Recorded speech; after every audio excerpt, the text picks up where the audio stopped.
Musical Talk, the UK's independent musical theatre podcast.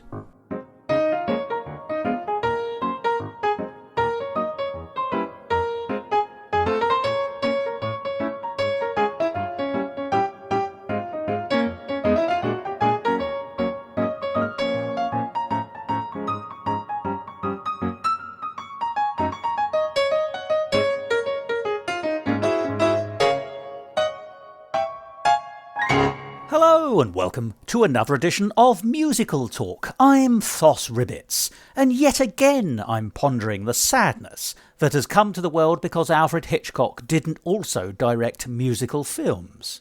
I do fear that means we've been deprived of such musical treats as Torn Curtains and Topaz Hat. However, we do have a delight to discuss with you today. And I'm genuinely excited to be offering you up this conversation I had with Michael Gordon Shapiro, the noted composer, about a show called Colour Inside the Lines, described as a solo musical about life, love and loss, which won the Best Solo Performance Award at the Denver Fringe Festival this year, 2021, but also went on to be presented at the Edinburgh Festival Fringe using their virtual video streaming opportunities. It was written, composed and performed by Jenny Stafford, and frankly, was excellent. There isn't very much more to be said than that, except of course there is.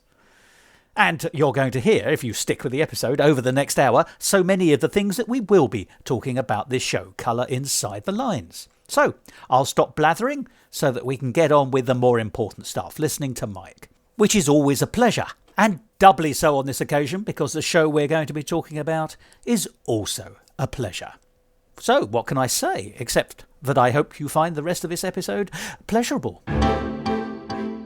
Musical Talk.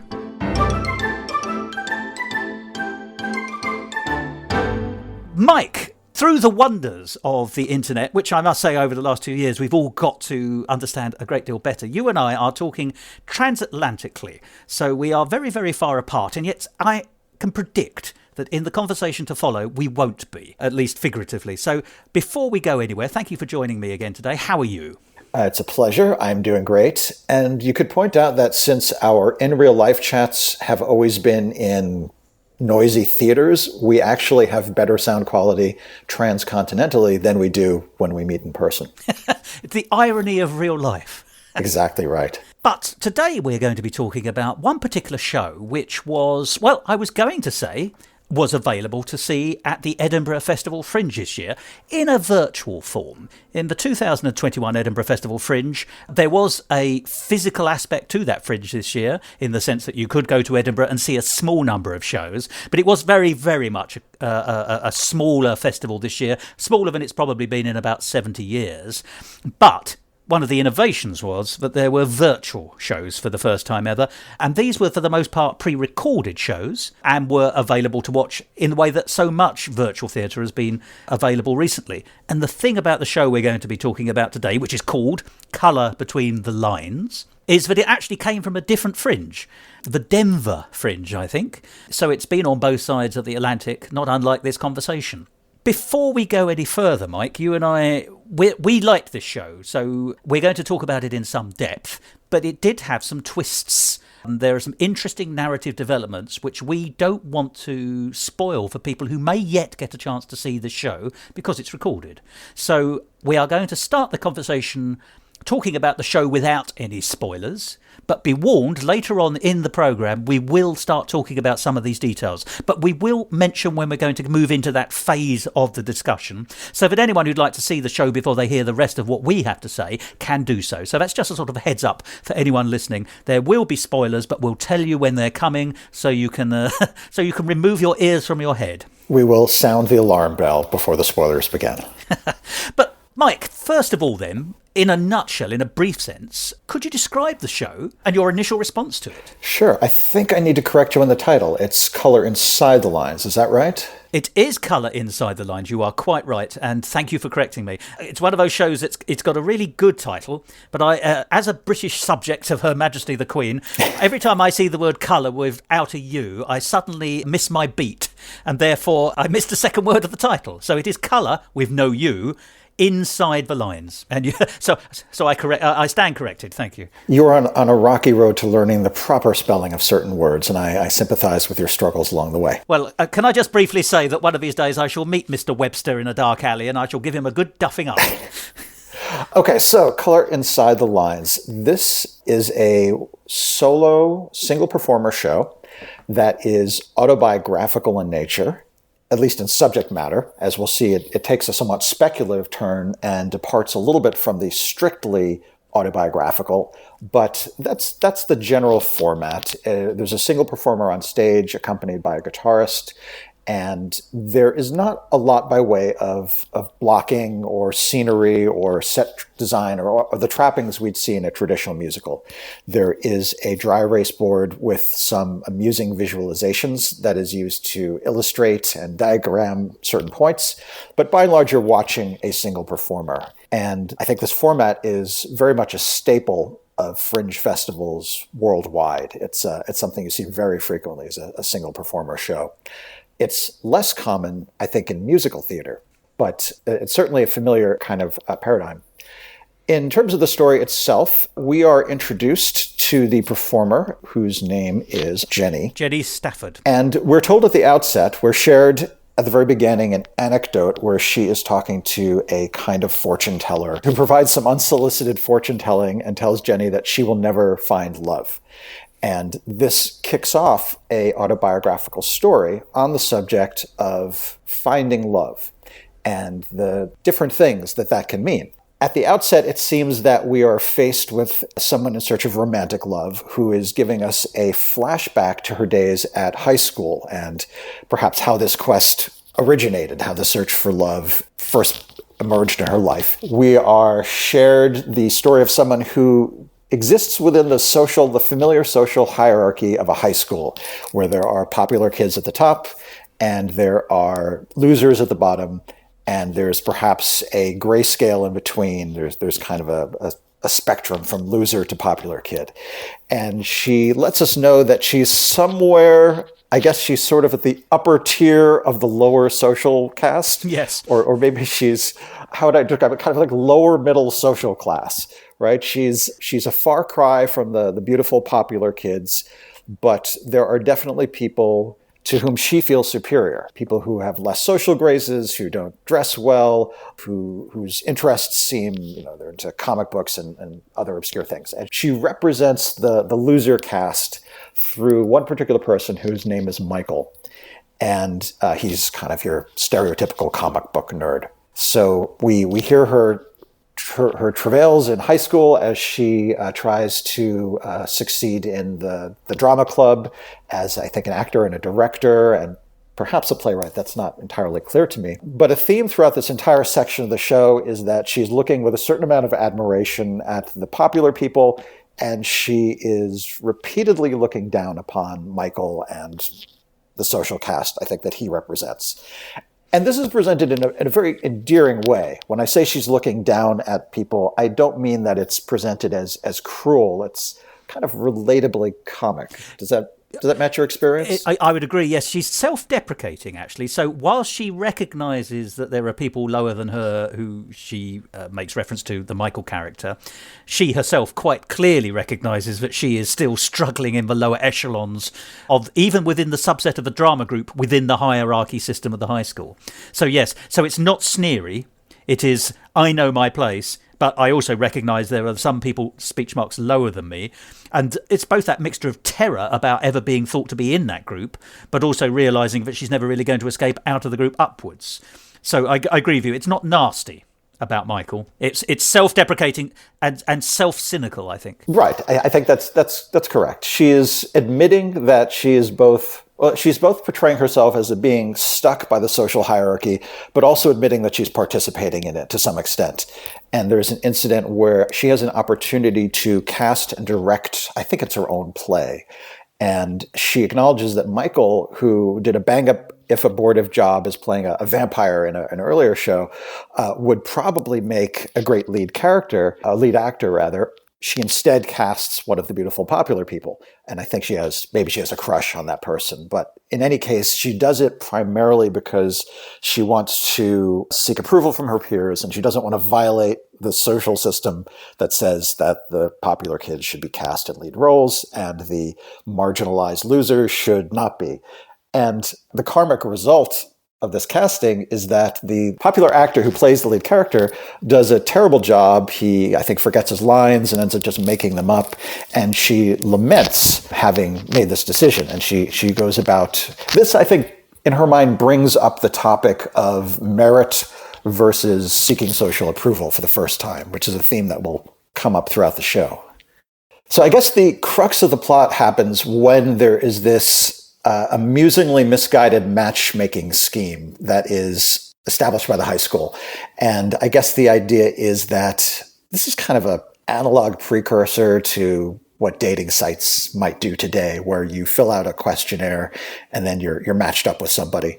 And in the insular world of a particular high school, this can create all kinds of awkwardness, as everyone kind of knows everybody, and I guess everyone has people they're hoping to be matched up with. The mechanism by which this happens is a Scantron quiz, which is, for the younger listeners, kind of a pre-digital way of automating the grading of multiple choice questions, where you would take a pencil and you'd have 4 circles for every question, and you'd physically fill in one of the circles on a sheet called a Scantron sheet, and then a kind of analog computer would, I think it had like an optical sensor, would be able to tell which of those you'd filled out. So it was a way of sparing some poor teaching assistant the trouble of hand grading all your multiple choice questions.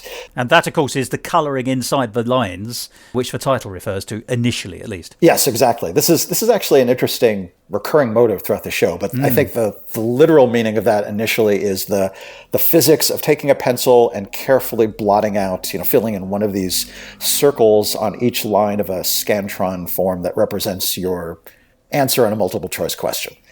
So she basically fills out what I guess would be the primitive precursor of like a OkCupid romantic compatibility style quiz, and the machine matches her up with, guess who? Michael, the person from the lower social circle, the rejected caste, to her disappointment and humiliation. So she's faced with the question of, does she want to acknowledge this in any way? Does she want to, make contact with this guy that she kind of knows but seems beneath her? Or should she just ignore this misguided matching as kind of an embarrassment? What should she do at this point? And at this point, coloring within the lines starts to refer metaphorically to strictly adhering to the social customs that you're used to. Are you going to reach out to somebody outside of your peer group, maybe outside of who you normally want to socialize with? That's kind of the question here. And the assignment of a particular person by a romantic matching algorithm creates a real decision point for her.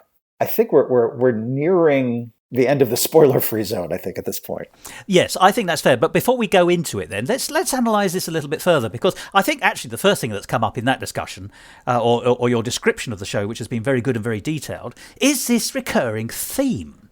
Now, this is quite an unusual thing, I think, a recurring motif in what is essentially a one-person show. We've got colour inside the lines as the title. You've already identified 2 situations where colouring inside the lines becomes both a physical thing in relation to the Scantron paper input document, but also the more philosophical concept of choosing or not to escape from your social boundaries or your social circle. Let's be honest, it's a circular thing. I don't know if you noticed, I'm sure you did because you're a bright and observant gentleman, but Jenny, our central character, sits on a circular stool.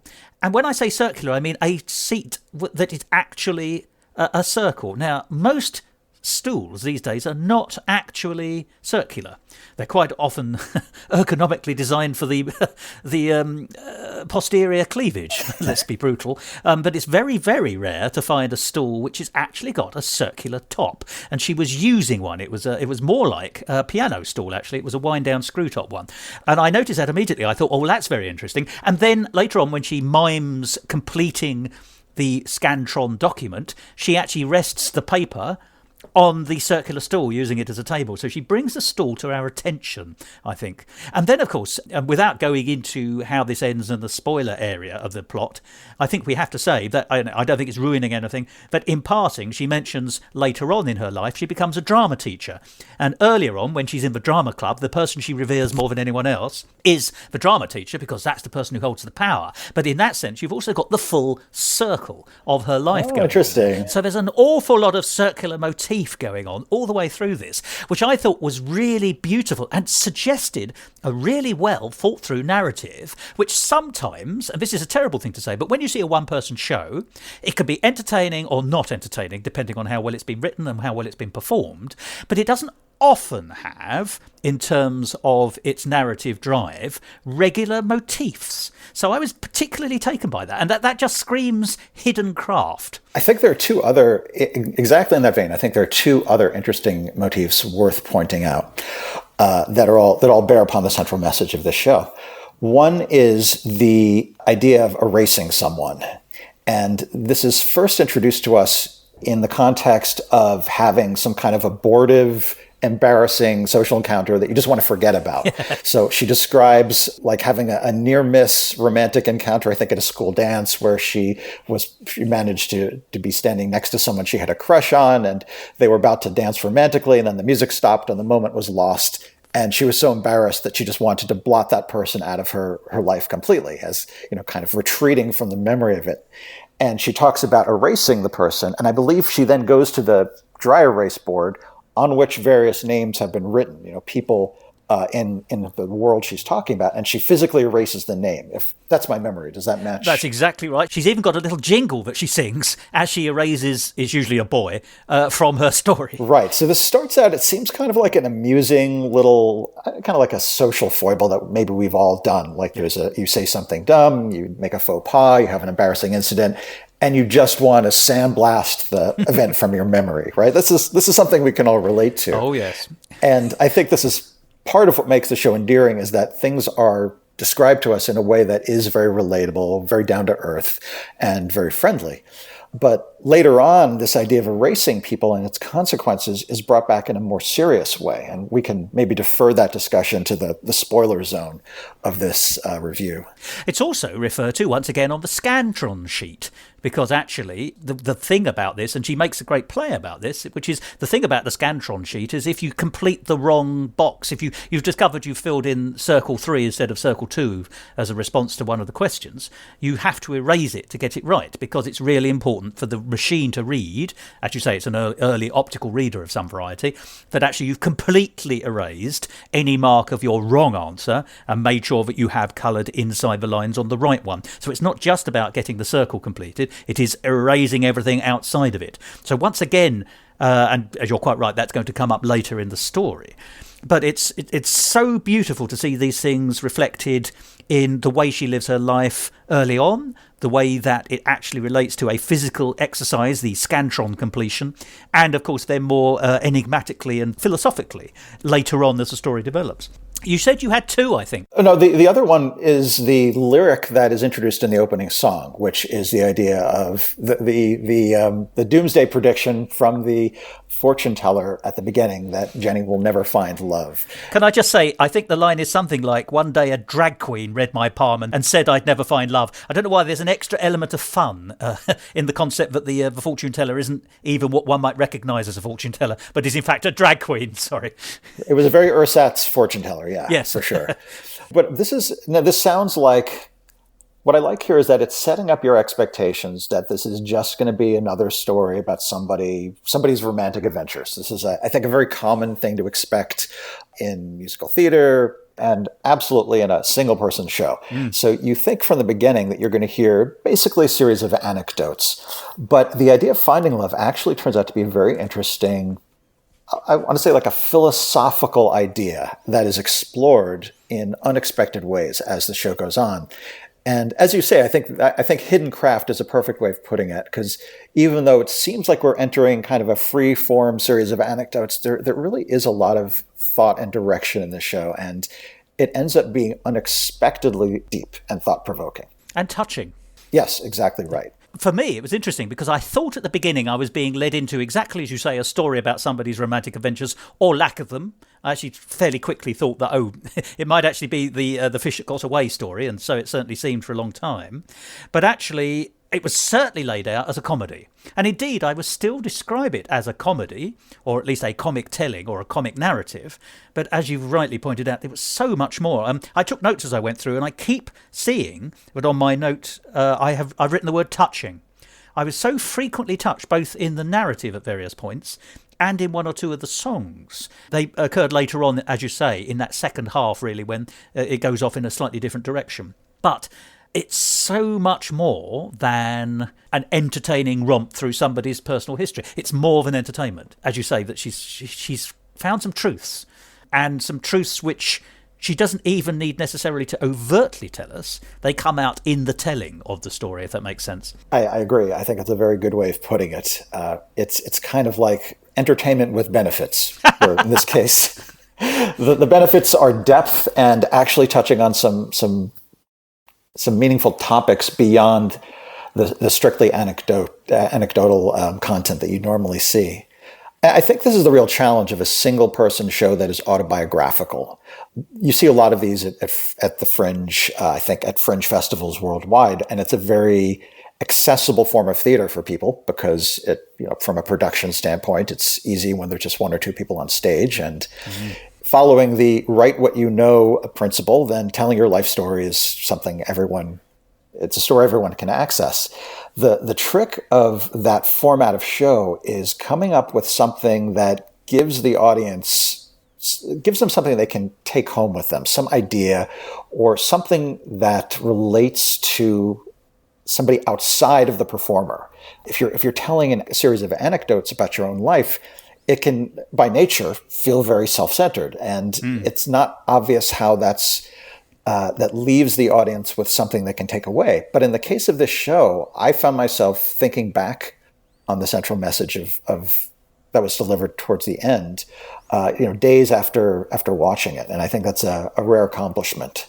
You're absolutely right there, Mike. It's that difference between being a narrative, which is essentially a series of recollections, and only a set of recollections, which can be entertaining in extremis, but ultimately is a fairly passive thing, because once you've got the story, you've got the story. It's the difference between that and being, if you like, something that then actually allows you to form a thesis, or a thesis is presented to you, and I'm using thesis as a very grand term here for just an idea that you will be giving to the audience so they can take away with them. It's the take-home nature of a show, isn't it? Exactly as you said again, that idea that you come back and think about it a couple of days later, or a month, or a year later. It's more than just, I really enjoyed that evening where anecdotal raconteur told me everything about themselves, but I didn't learn any more than the highlights of their life rather than the philosophy of their life. I agree. I think it's an excellent way of putting it. What did you think about the music part of the show? Well, I really enjoyed the music part of the show, and I'm really glad you mentioned that. As you said, it's one person singing with a guitar background. Each of the songs, I thought, had a distinct characteristic and felt very different from the one before.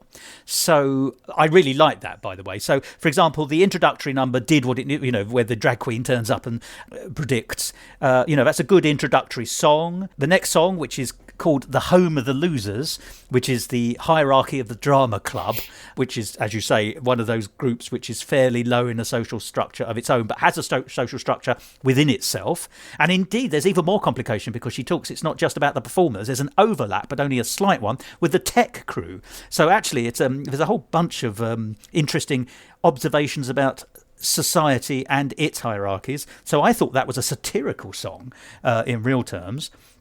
The third song was the Scantron Song, which was a lovely long song, very funny, and yet it's such an important song in the piece because it was where, if you like, the dynamic for the second half really started.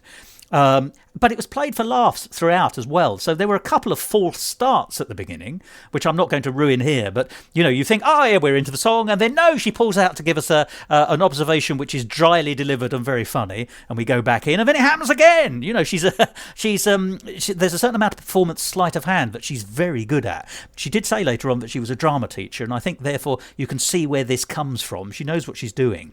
But I really like that song. It goes on and it changes in its changes in its nature, the song, as it goes on, because it's one of those explanation songs as well. It's a journey song. You start at the beginning and you end up somewhere quite different, and it's got some lines in it like it's reading my answers. This is the Scantron machine. It's reading my soul. And of course, when you're a teenage person, seeing if you can be paired up with someone romantically, particularly when you've not been successful up to that point, this is a way of breaking the society's rules, which of course doesn't happen. It's that line about it's reading my answers, it's reading my soul, has all the portentousness of a teenage poet, but also at the same time a real revelation into the soul of that person. So it's actually also sincere through its sort of inflated word usage.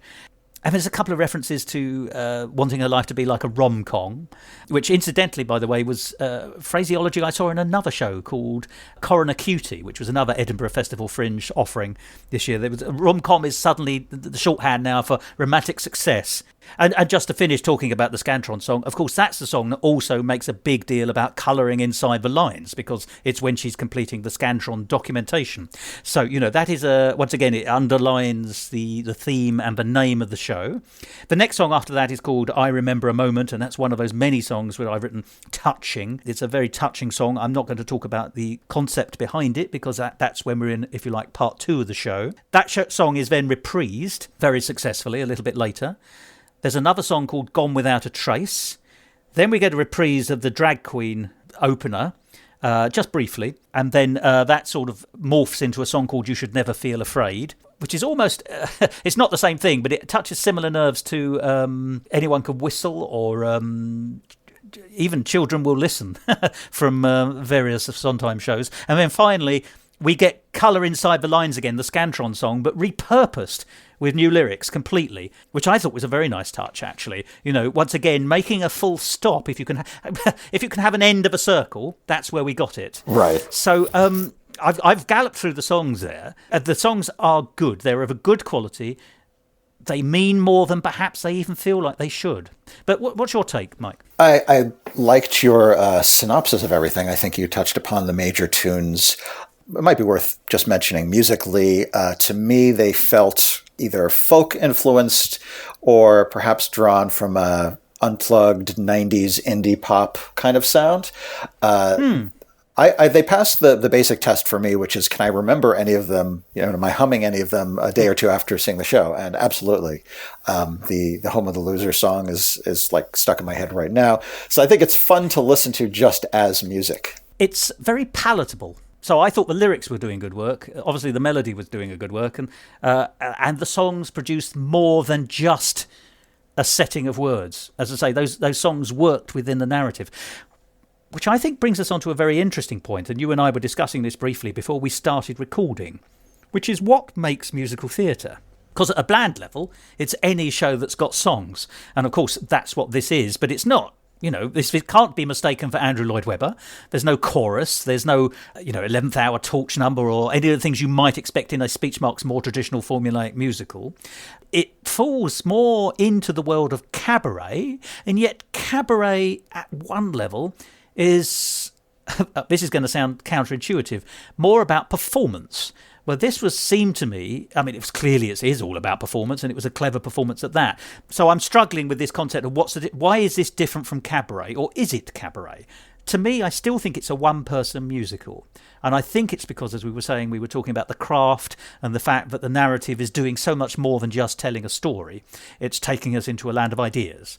So that seems to me to be an elevated situation, which is not in any way to criticise cabaret in all its forms. But I wonder what you think there, Mike.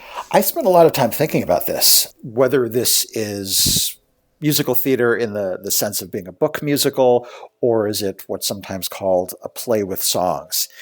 To my mind, the defining attributes of musical theater in the book musical sense are how much of the story is told through music, and when there is music, is it active? Are things happening during the songs, or are they just reflective? Are they just saying, this thing that already happened, here's how I feel about that? And in some senses, I feel like this is somewhere halfway between traditional musical theater and cabaret. The songs are fairly sparse. They are very adroitly used. The spotting of the music is actually very skillful, but most of the story is being told to us in exposition and not in song. So in that sense, it's not. It leans more towards being play with music. On the other hand, the songs are not just reflective. There are one or two that seem more reflective in nature and passive, but some key story moments happen during songs, and that to me is the hallmark of book musical theater. If you yank out the songs, you no longer have continuity because something super important happened during those songs. Quite.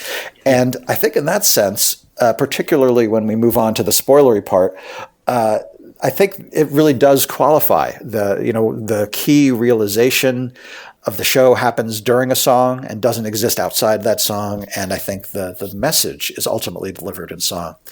So it's an interesting case where it's clearly not just a play with songs that are thrown in decoratively, and it's clearly not cabaret. It's not quite what we would think of as a book musical, but it has a lot of the attributes of a book musical. I think you've made some excellent points there, and I agree with you that particularly that business about the fact that some of the songs really do carry some of the dramatic and narrative drive and seed the ideas which are going to be flowering later on. And I think that's showed really brilliantly from the very first song. The opening line, as I've said before, is "One day a drag queen read my palm and said I'd never find love." That's a dramatic comedy striking opening, and yet at the same time that one sentence is a dynamic action from which the rest of the story springs. It's not just an anecdote. It actually sets the scene about love, and then from love she bounces into hierarchies, and therefore, the whole world opens up from that one line. So that song, that opening line, let alone the opening song, sets the story in motion. And if we missed that song, or if it had been delivered just as a throwaway opening line narratively, it would work, but it wouldn't work as well. I agree. And I think the fact that there is a through line to the show and that the through line is delivered musically is really important and sets it apart, not just from cabaret, but honestly from many musicals. It is not like you might expect a solo autobiographical show with music to be kind of episodic, where, this is a song about this part of my life, this is a song about this thing that happened. But as we discussed, the songs are kind of leitmotifs that recur and develop over time.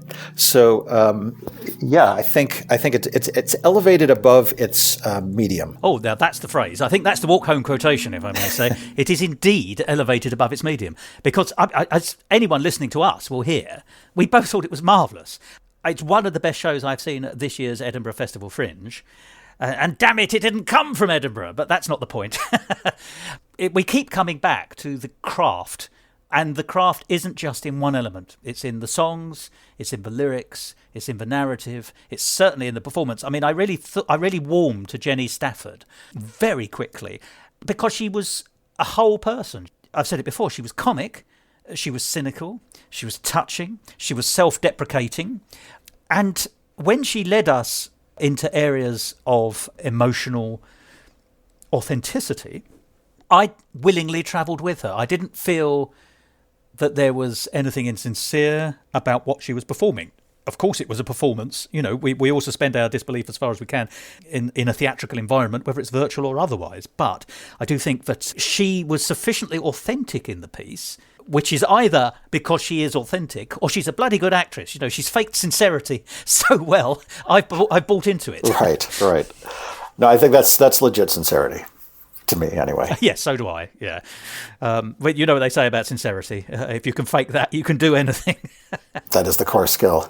Now, I think, Mike, we're probably about to start on looking at the last third half of this show, shall we say, the last third or half, which is where we do go into the plot twist. So is there anything else you want to say before we move into that? Or? No, I think this is a great time to discuss that because we've been praising the show as being touching and deep without really telling anybody why yet. So I think it's time to substantize our praise. So this is the point where if you would really like to see this show before you hear what we've got to say and before we enter the zone of spoilers, then actually do go off and find it online. Because it's a virtual show, it will have a life well beyond the Fringe from which it came. Indeed, it already has. The fact it's been to 2 Fringes already and maybe many more. Hopefully it will continue out there. And look for Jenny Stafford online, Colour Inside the lines with the American spelling of colour as established, and then come back and listen to what we had to say afterwards. Right, they've gone, Mike. Right. Now it's just the rest of us. Who's left? Hands up. Just the inner circle of people who have seen the show or who are willing to have it spoiled for them. The inner circle, keeping in line with the motif there. Very good. I'm going to take credit for that, even though it was a complete accident. So, without overdoing it, the second act is where we really thought it earned its stripes, and where it elevates itself, actually, to use your phrasing. It moves from not a predictable show, but a show that'd been highly enjoyable, but had a particular path that looked like it was being mapped out.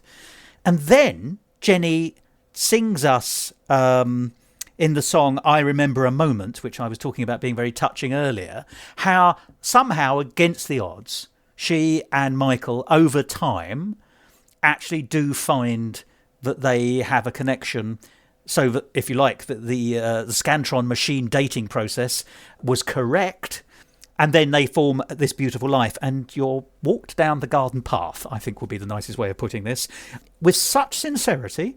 And even though it's a relatively hackneyed concept, I bought into it completely, which is why when there was a handbrake turn and she basically swerved to the side and said, by the way, this all isn't true, I was completely surprised by that. And that's actually, I'm going to say the dread words, Brechtian dissonance, funnily enough. I was swept outside of the story, which gave me a better view of the story, so I could re-enter it from the same point, but suddenly looking at it afresh. Then it goes on further. I'm going to leave it there for you, Mike, to continue that story. It's also, I think, worth jumping back a bit before we have the vignette of their happy life together and saying that she had a very meaningful song where she contemplates whether or not she should, in fact, get in touch with Michael, the lower social caste person that she knows.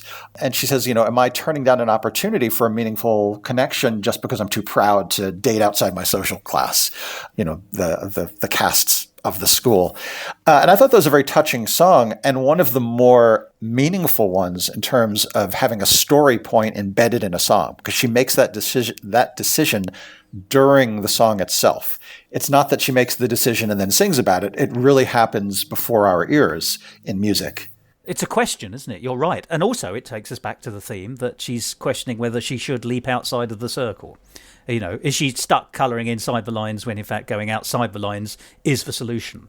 It's the might have been song as well, isn't it? So if they're done well, they're automatically wistful and potentially touching. Right, exactly right. And I thought that was worth pointing out that moment, even though I'm breaking the narrative flow by jumping back to a prior point. As you say, I was also pretty shocked when she gave us this vignette, and I thought, okay, happy ending. I see where the show's going. Strange that we're only at the 40-minute mark and it's an hour show, but I guess maybe there was 20 minutes of question and answer after the show wrapped. But an incredibly long walk down for one person. Right, very standing ovation. To the point where I was actually questioning, wait, is this really an hour-long show? It seems like we've gotten to the ending, and it's a fairly ordinary but satisfying ending. And then she reveals that none of that vignette she gave us, that depiction of the rosy-colored glasses look at a relationship that, against all odds, turned out to be a good connection. She says none of that actually happened. I never had the courage to reach out to him, and it's all a lie. And what's interesting about this moment is dramatically what it lets us appreciate what actually does happen much more through contrast. It gives us this positive vision and then yanks it away. And I think that's something that tragedies do very successfully. If you think of any dramatic tragedy, musical or otherwise, there's always some hint at what could go right. There's always the path that we really want. Come on, Othello, just listen to Desdemona, hear her out. There's always this glimpse of what could be, and then that path is not taken, and that lies the punch of the tragedy. And I think that's what happens here. So it's dramatically very effective. Now, what's interesting to me is it seems to violate one of the canonical rules of musical theater, at least. This may not be a rule that applies to all theater, but I think one of the most important rules to musical theater is that a character can never lie to the audience, and definitely not in song. That is one of the biggest betrayals. And I've talked about this when we were talking about Dirty Rotten Scoundrels, the musical, Indeed, months I remember. ago. Yeah. But this was a case where I actually thought it was okay. I didn't feel that sense of betrayal. And I was trying to figure out why. Like, why doesn't this bother me? And I think it might be as just as mundane a reason as the deception does not go on very long. We are not given a chance to really dwell. Yeah, we don't connect. It's not like she told us this entire musical is a lie, at the end, which would have been a real pulling out the rug from under us. It was just this brief passage, and just as we're about to settle in and process the emotional meaning, she says, she reveals that it didn't happen. For whatever reason, I'm willing to accept this as an exception to the rule. It didn't bother me at all. Do you think that's also because she does it willingly and says to you, look, I've just spun you a line because it's the line we're all expecting? She's sort of actually because she's playing to our expectations and pandered to them, it's then that she then holds us by the hand and walks us away. It's not done cruelly, as it were. It's not done to deceive us for malignant purposes. It is done for dramatic emphasis, I suppose, as well. So, because it enhances the narrative by doing so, rather than is a cheap trick. It's not a cheap trick. It feels... You could argue it is, but I don't think it is, because I think it begins the first of the emotional punches into the solar plexus. I agree completely. And I think you mentioned earlier that she is self-deprecating, and I think this is kind of being self-deprecating on a grand scale, because she's tacitly saying, here's what I should have done. Here's what could have been, or at least that I imagine would have happened had I done the right thing and reached out to this person. So I feel like because it's done as self-criticism in a way, it's another reason that it feels very, very effective to me. I didn't mark it down at all for that. I was quite satisfied, and it didn't go on long. But then what it did take us to is the stark realisation, and I think we have to say this, so this is a spoiler just to remind you, that she learns subsequently that Michael died at 25.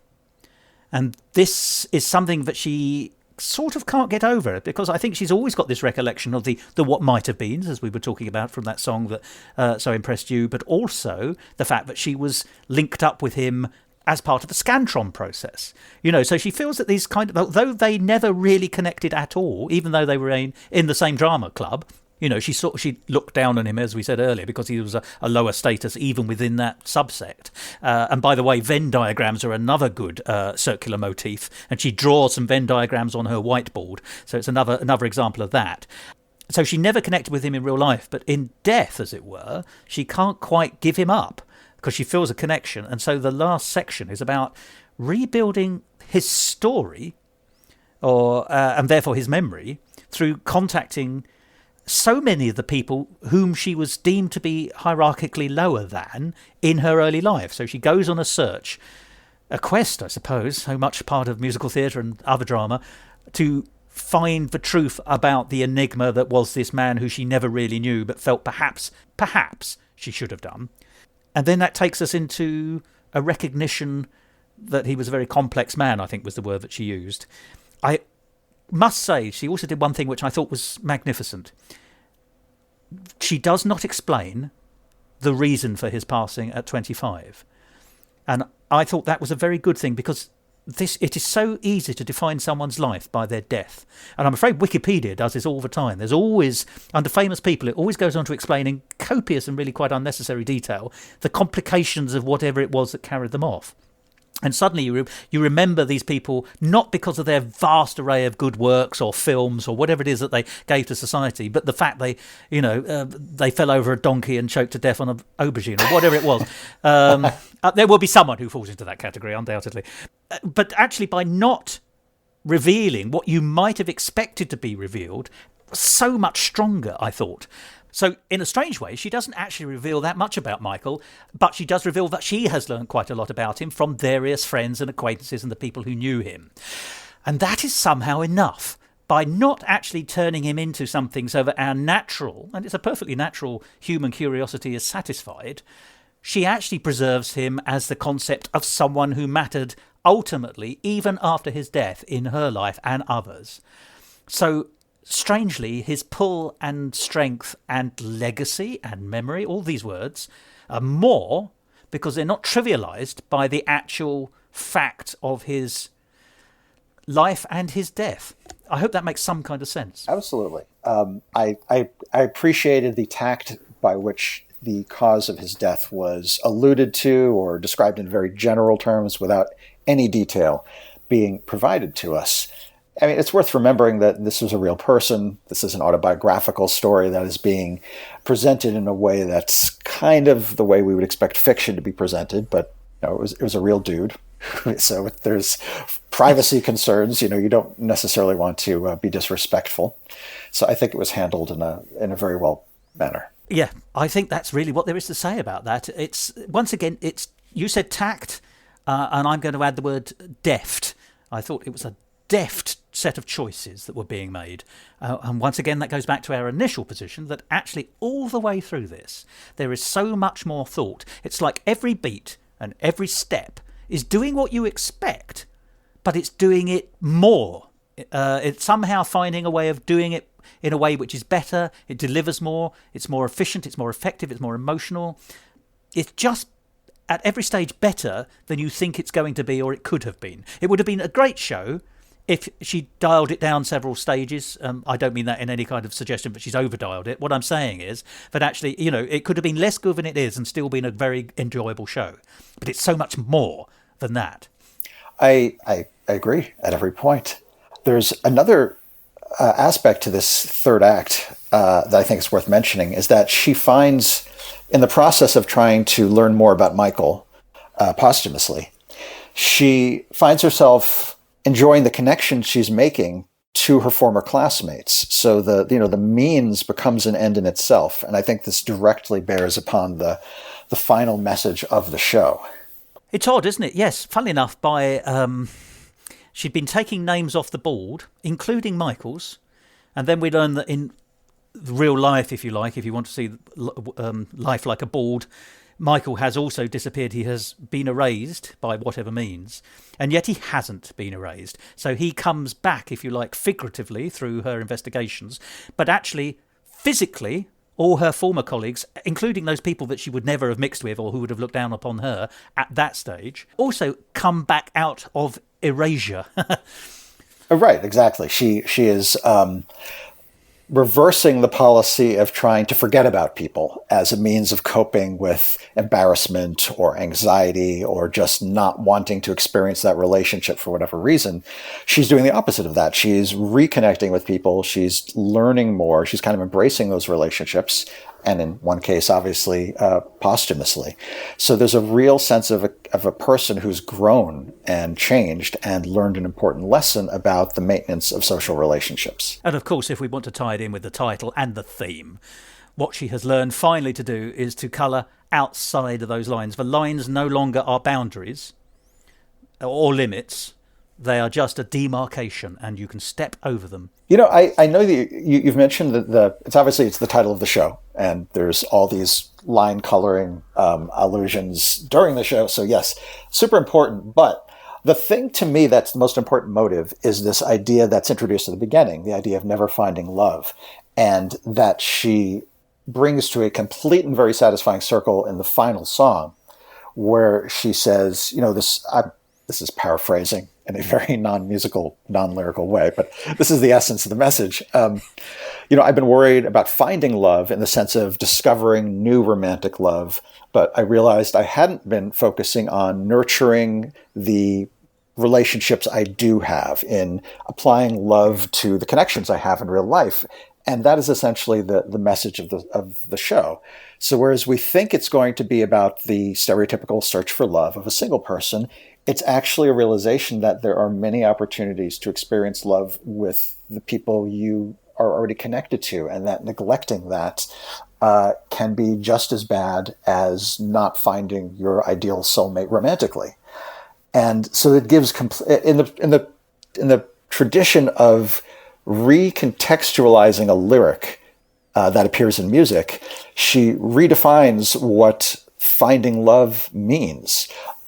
She eventually says, maybe the drag queen fortune teller was right. Maybe I won't find romantic love, but I have also realized there's love to be applied to things I've already found. Again, this is my clumsy paraphrase, so do not blame her for my stumbling around these ideas. But that to me struck me as a really profound message. Something, getting back to what we were talking about at the beginning, giving the audience something that they can take home with them. This idea of, oh, are you sufficiently celebrating the relationships you have with friends, maybe ex-romantic connections, relatives? Are you nurturing those relationships while you still have the opportunity? And then, of course, there's the notion of finding relationships that are outside your comfort zone. So I think it's such a valuable message to deliver. And the fact that it was done through this unifying sort of folk-songy musical refrain, I thought was the thing that really elevated the show above the expectations for the genre. Well, once again, everything you say is spot on there, I think, Mike, to be honest. She didn't find a soulmate, but she showed us that she had an enormous amount of soul and a lot of mates by the end of it. So, Well done. Well done. I think we've probably said everything we can and should say about Colour Inside the Lines for the moment. But it's a show that we both adored, as you can tell. We think it's a show that really, if you get a chance to see, you should. So do look for it online. Once again, the performer's name is Jenny Stafford. And it was first on at the Denver Fringe, where it won an award, but it's been at the Ed Fringe subsequently, and presumably, and one hopes, that it will continue to have a life online somewhere in the future. And if it does, find it and watch it. I agree. There was an unexpected, it was kind of a jewel in the rough and an unexpectedly meaningful show. Which has in turn generated an unexpectedly meaningful episode of Musical Talk. Although I shouldn't say that when you're around, Mike, because you always bring quality to an otherwise bland narrative, which is the best I can offer. But for the time being, can I say thank you so much? I mean, it's been really wonderful talking about this show with you. Well, the party is going to continue because we have a couple of other forthcoming virtual Edinburgh Fringe shows to discuss. That is true. You and I have not finished our task for this year at all. So I look forward to stepping into our Venn diagram of transatlantic conversation possibilities. There's a sentence with a lot of syllables. And talking to you again in the future, Mike. All righty, till then. Musical Talk. There we are, Michael Gordon-Shapiro there talking about Colour Inside the Lines by Jenny Stafford. And as you will have gathered, we thought a great deal of that show. And if you ever get a chance to see it, I hope that you will too. And if you want to find out more about it, it does have a dedicated website, www.flyingsolopresents.com. And there's also a small YouTube trailer that you might want to watch as well, called Colour Inside the Lines, trailer, space, UK. And the space is a word. Well, sometimes you just don't want to ruin a good episode. And the only way I could ruin this excellent episode is by carrying on talking away like an idiot. You've had enough of my idiocy, so I shall give you the treat of silence. And I'm going to do that with my favourite word, or perhaps your favourite word when I say it. And that's goodbye.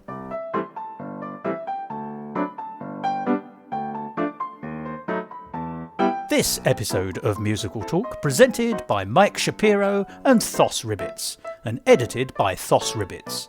Copyright Musical Talk 2022.